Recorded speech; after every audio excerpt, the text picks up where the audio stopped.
Hello, I'm Daniel Joseph, and I'm a candidate for the 2022 Kelowna municipal election here.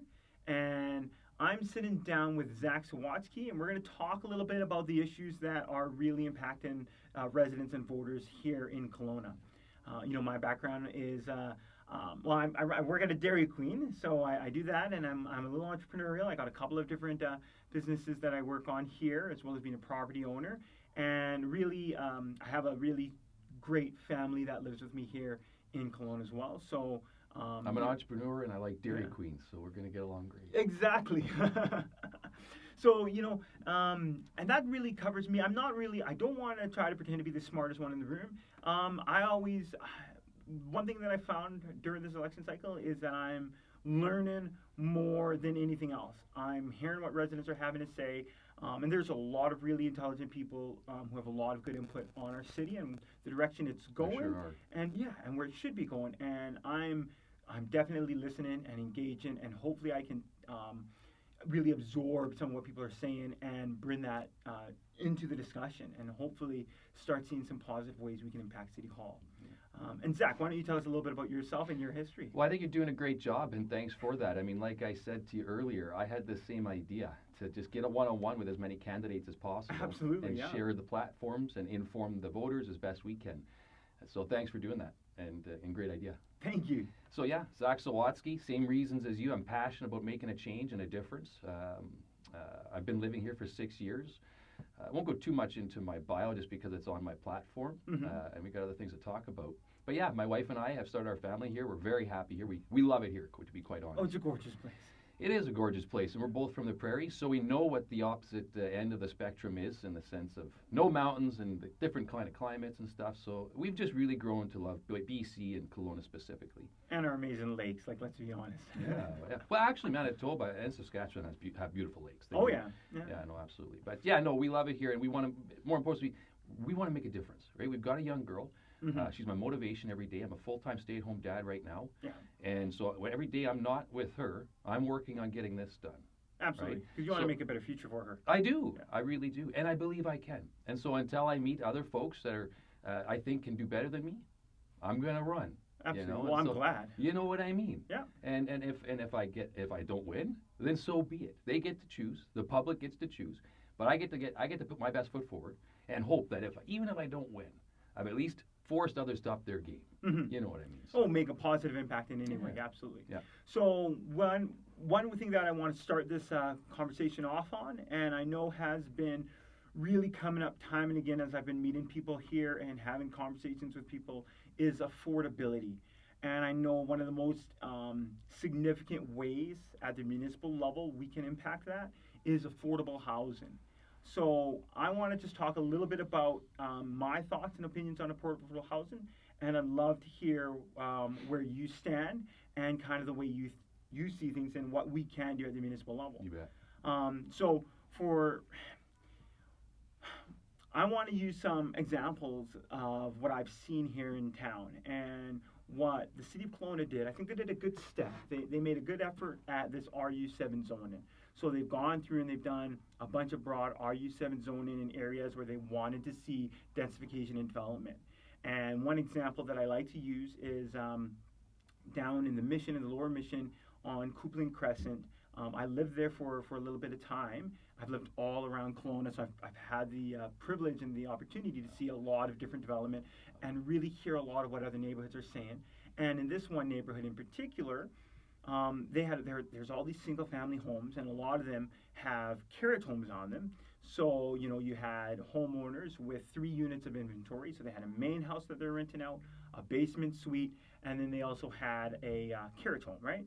And with the RU7 zoning, a lot of these homeowners, they took advantage of that. And, last I recall, there were 2 or 3 single-family homes that, they were torn down and redeveloped as a fourplex, right? Because that's what your RU7 was allowing them to do.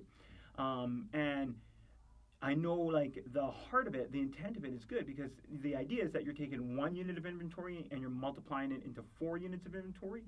But unfortunately, what we were seeing here is we were seeing 3 go to 4, so just a net gain of 1 unit of inventory.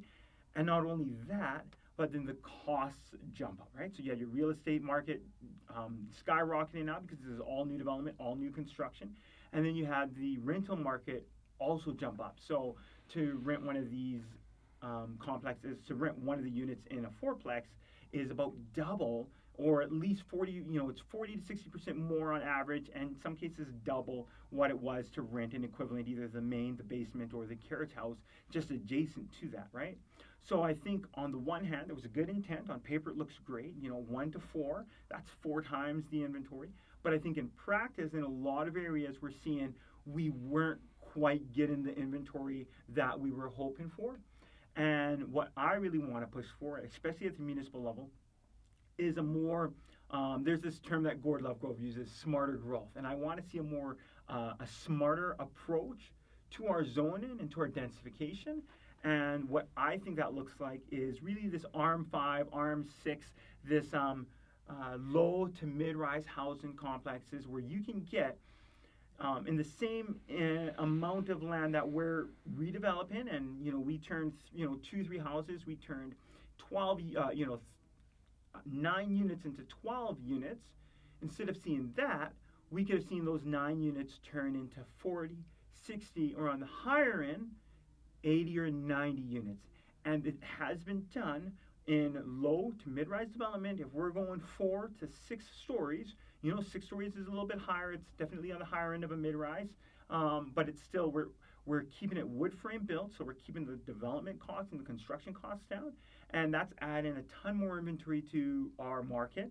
That's going to help drive down real estate prices and level out our rental market. So that's what I'm hoping we can do in terms of affordable housing.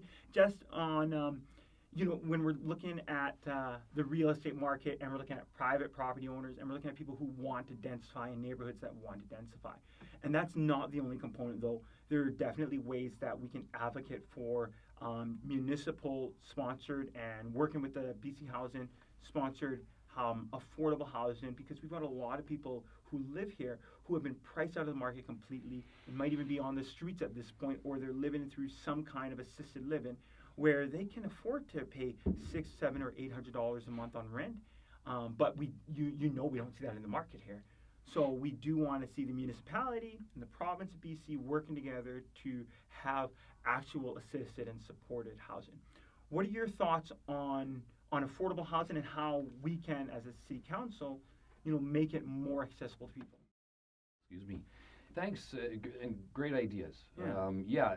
I start the whole conversation at a different spot. Yeah, absolutely. And that is, what is your definition of affordable housing? So I spent many years as a realtor here, and I know that I had clients that don't think Kelowna real estate is unaffordable, right? So it depends on who you're talking about. Obviously, we understand the real estate bubble that we're in, and that prices are elevated. But we need to really define this in order to actually be able to pinpoint and build out an actual resolve that's going to bring bottom line change, in my opinion. So I'll tell you what I go by for affordable housing. If we were to take the average income of a Canadian, let's say it's $5,000 a month.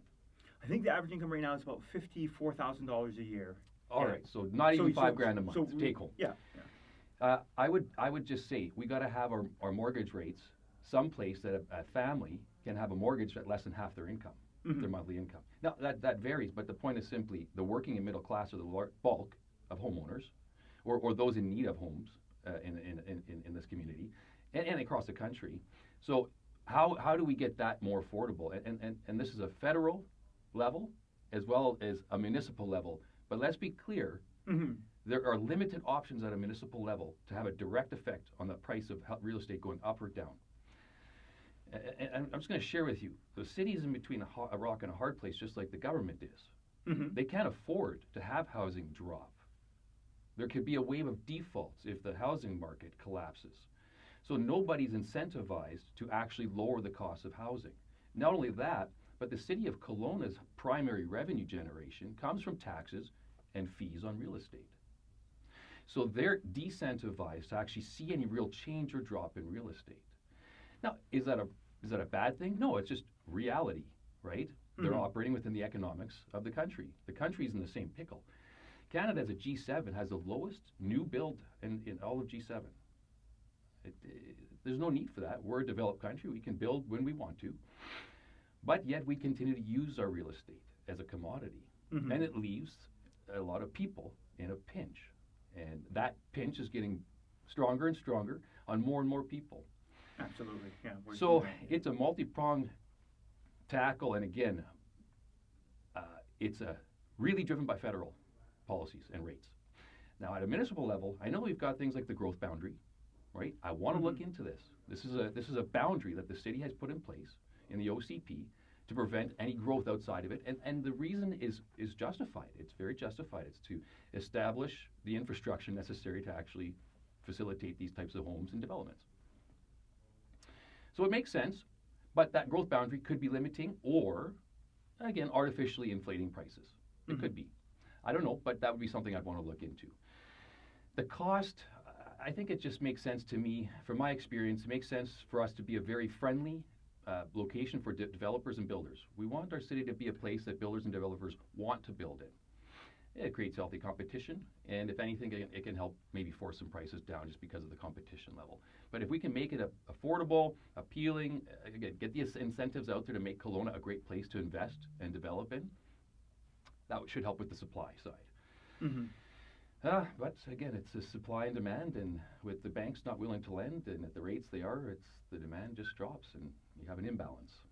Yeah. So, again, the rates and the debasing that's going on at a federal level, these are things that are outside our municipal control.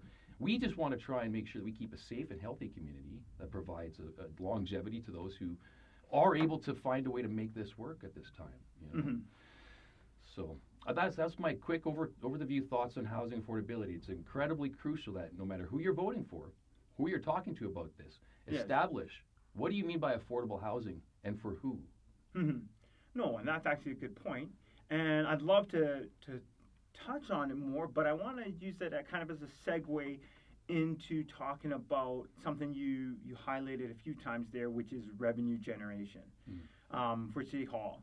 And that's something that, well, to be honest with you, I haven't really heard come up a lot. I've talked to a few developers here in town. I've got some friends who work at City Hall, and I myself at one point in time, I've worked with through some of my businesses and through some of my careers, I've ended up working on a lot of on millions of dollars worth of projects with City Hall, and through City Hall? With them, yes, yeah. So as a provider, as a contractor, That's yeah, great. Yeah. So I've worked with them, and so I'm familiar kind of with the business side from an outsider perspective. And the one thing that I haven't really spent a lot of time researching or learning more about is the revenue generation side of things. I'd love to hear more on your thoughts and what you think we can do. I will say though that we are a developer-heavy city. So I know I had this long conversation with a developer about development fees and about encouraging development, and I think that I'm from the side that we have a ton. We don't really need to encourage any more development because we have everyone and their dog wanting to come and develop here, and I think that's an assumption.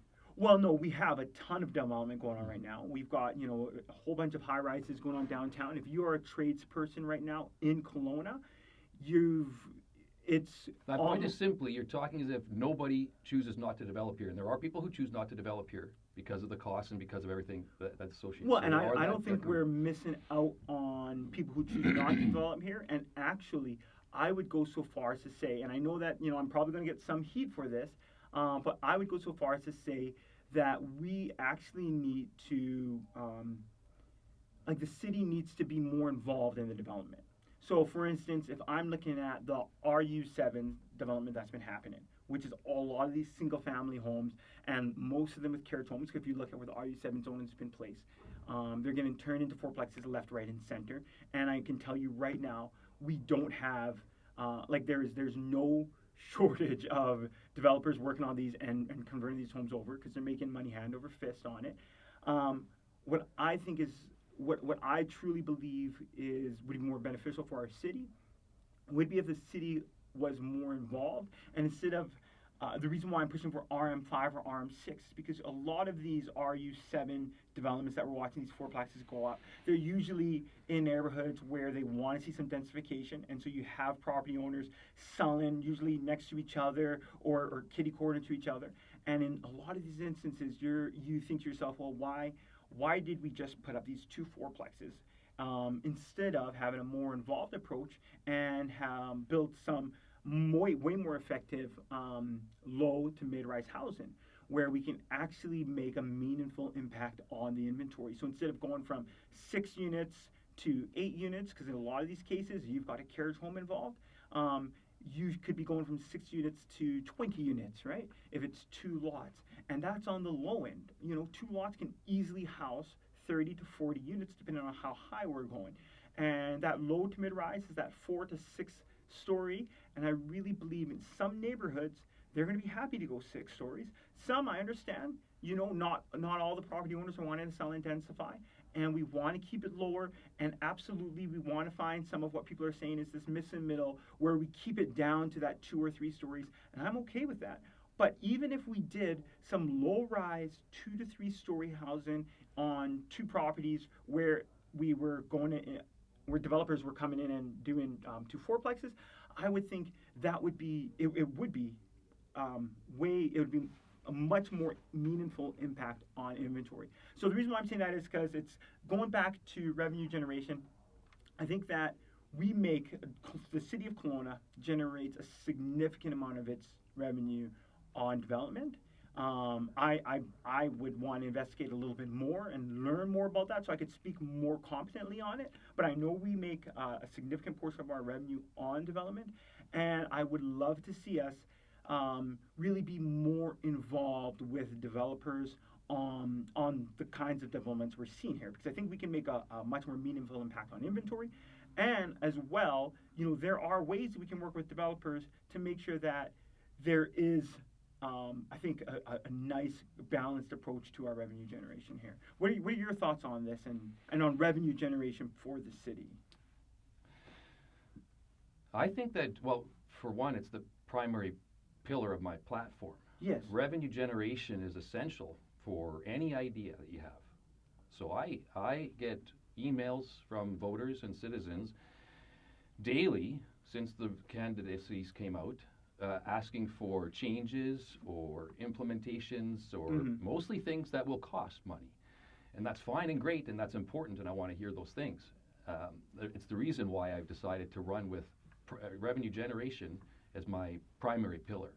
Because the city needs to find ways and new ways to generate revenue, pay for these things going forward, to pay for our standard of living, pay for our quality of life here, without raising fees and taxes, and without trying to drive 1 million tourists downtown, even on top of where we're at. So it's important that, again, you find a way to generate the revenue to implement the initiatives that you want to implement. And it's an important one. Oh, no, absolutely. And like you said, you just don't hear it as often as you should, right? Well, no, it's just because not really brought up a lot in these conversations. It's not, no. And I think it's an unspoken rule that the city already has their established revenue sources, like we've talked about, taxes and fees. But I had a great talk with Doug Gilchrist, and I had a great impression of Doug. He's essentially considers himself like the CEO of the city, right? Which is a great analogy.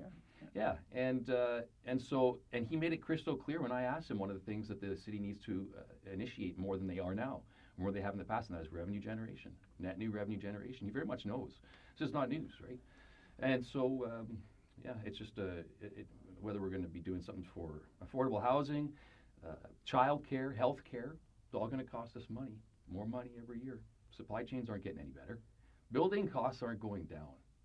And they're trying to increase the amount of energy efficient materials that we're using, which is great in a concept, but it's bad in that it costs the consumer more money that we don't already have. So it's the opposite of actually bringing down the cost of housing, a lot of these energy initiatives. Yeah. So I guess one of the things I want to touch on is so part of revenue generation, actually part of your strategy you have talked about a little bit is Bitcoin mining. So I've got some thoughts on that myself, but I want you to first, if you Sure. could. Have you studied Bitcoin?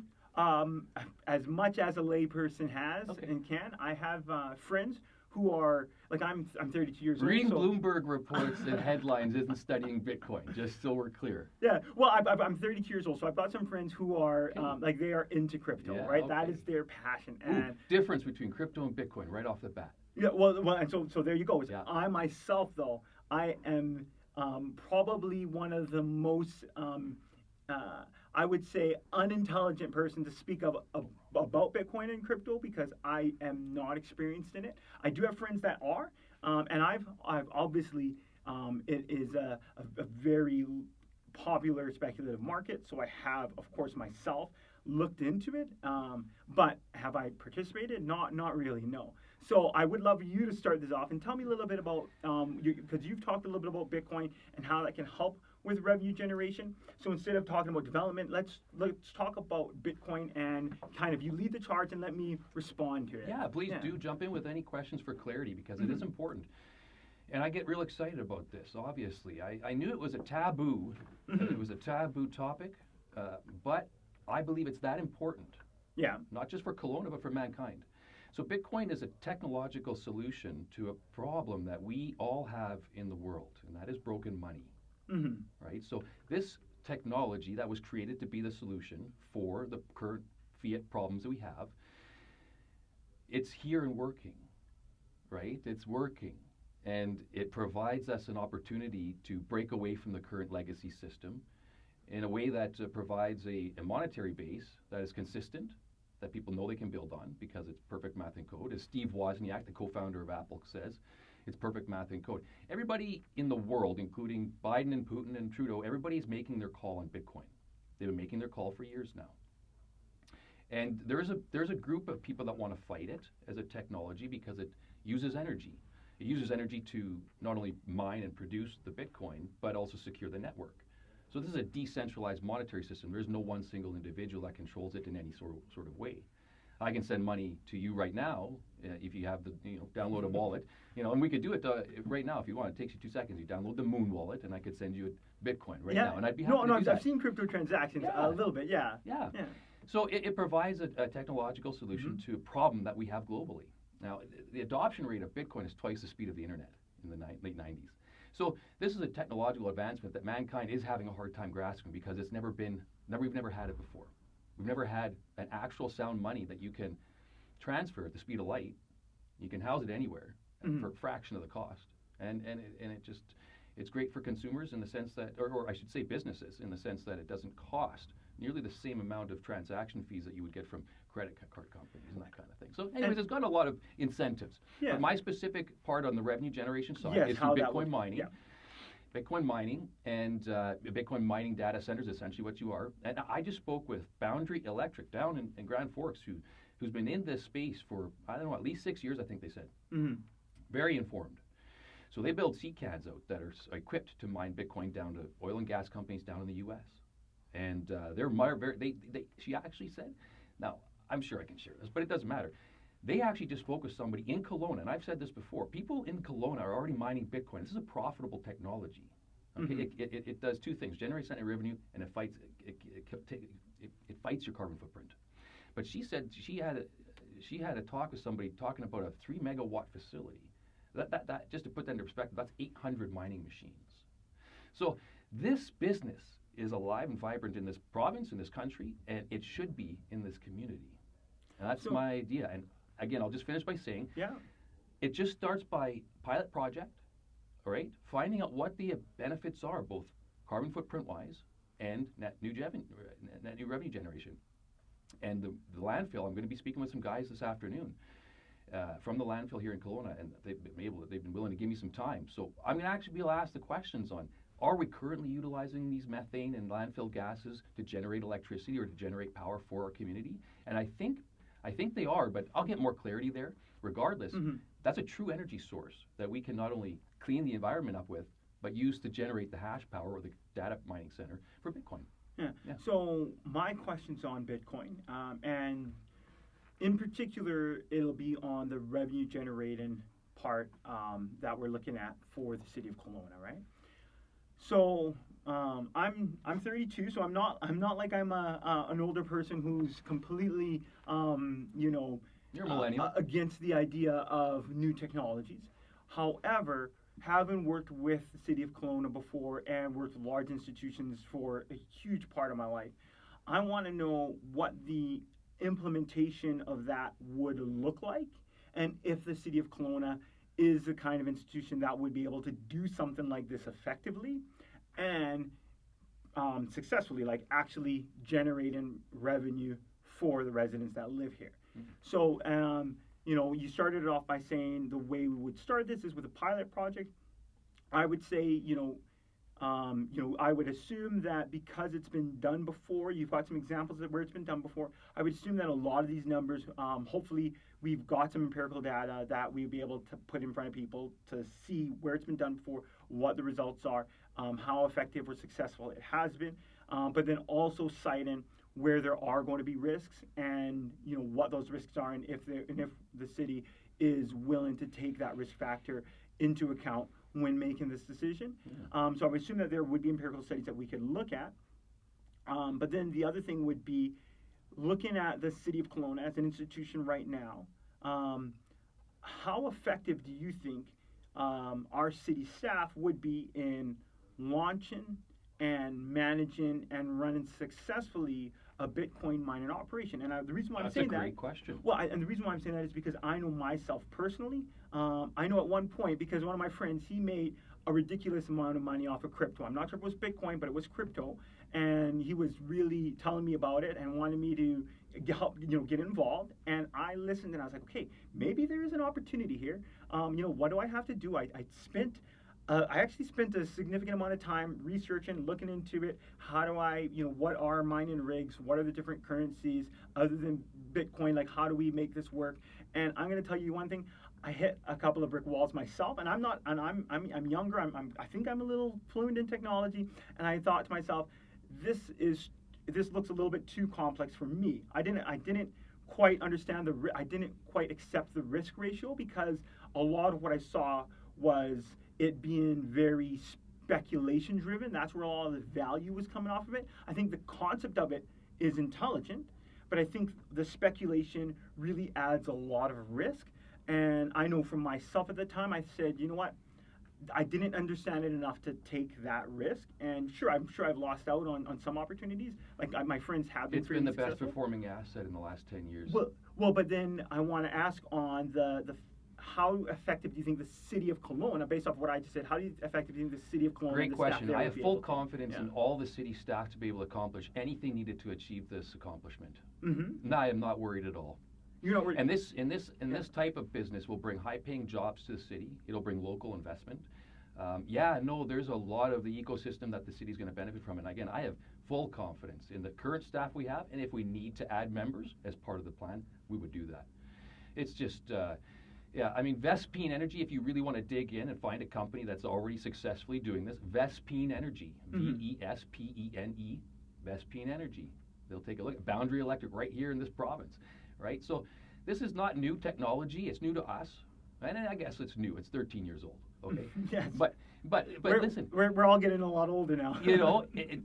We can absolutely do this. It's happening right now in our city. These folks, this can be a grassroots event. We can literally have whoever is already having successful Bitcoin mining. Would you mind sharing with the city how you're doing that? You understand me? The city is an influential body.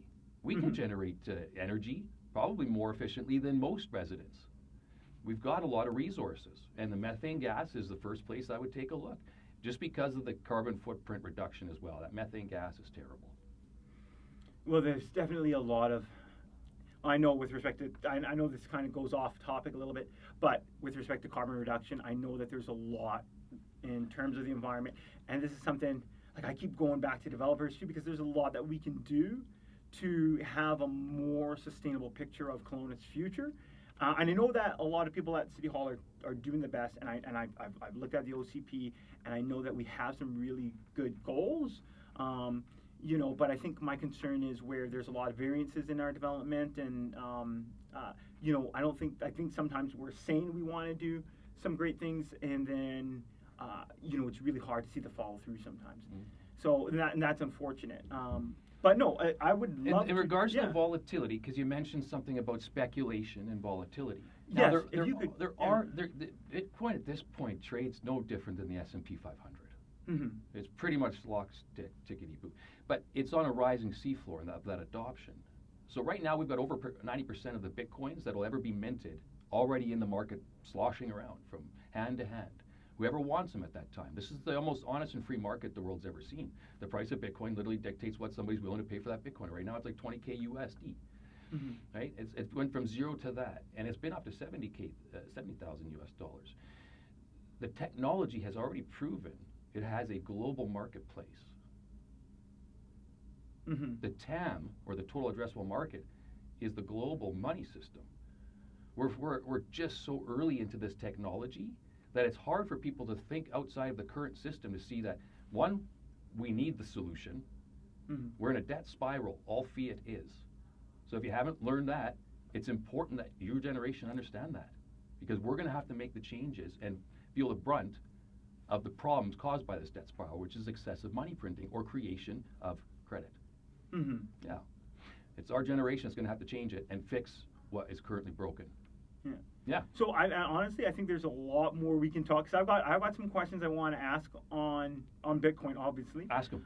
Well, I feel like we're running short on time. Okay. I would love to spend a lot more time talking about it. Sure. I hope that we can get together again to. I'll be talking to as many folks Yeah. as I can, and I hope that I get emails. I know like I can get emails from folks every day, and the engagement is great. I want to hear. I'm happy to address all the concerns. And again, this is an idea. The point is simply, if it's not this, we need to be coming up with realistic ideas that are going to help reduce our carbon footprint. Absolutely, and generate net new revenue for the city. And if you can generate energy for that, civilizations are live and die on energy. Oh yeah. You know what I mean? Yeah. We don't want to be, we want to be generating as much energy as we possibly can. Mm-hmm. Yeah. So. Well, thank you so much. I would love to. I hope that we can have you again here Sure. again Anytime. to talk more about Bitcoin and jump in a little bit more involved. Anytime. But we're going to wrap up right now. Is there anything else you want to add before we? What's your wrap favorite things up? local pizza joint? My favorite. Oh, geez, that's a tough one. So, this is tricky because I don't judge me, guys, but I don't eat a lot of pizza. I used to be an athlete, right? So I eat a lot of oatmeal. So I'm going to tell everybody oatmeal is the way to go. And you can eat that anytime. It doesn't matter what kind of oatmeal you have. You can have little oatmeal baked squares. You can have a little. I know. And we're talking pizza, man. What's your favorite pizza joint in Kelowna? I'm gonna have to. Dunenzi's. Let's go with that. Dunenzi's. I love Dunenzi's. That's a good za. Yeah, there we go. Good za. All right. How about you? Well, right now, and this is an evolving thing I've found. But right now, and for the last few years, it's been Jackknife Brewery. Okay. Yeah, we right behind where we used to live, Clement and Gordon. There, it's a beautiful, a great za. Worth going to check out. I'm gonna have to check that out. And I don't know anybody there, but I just that's my favorite pizza right now. Thank you so much, Zach. Hey, thanks, Joe. We'll see you on the trail. Yeah, take care.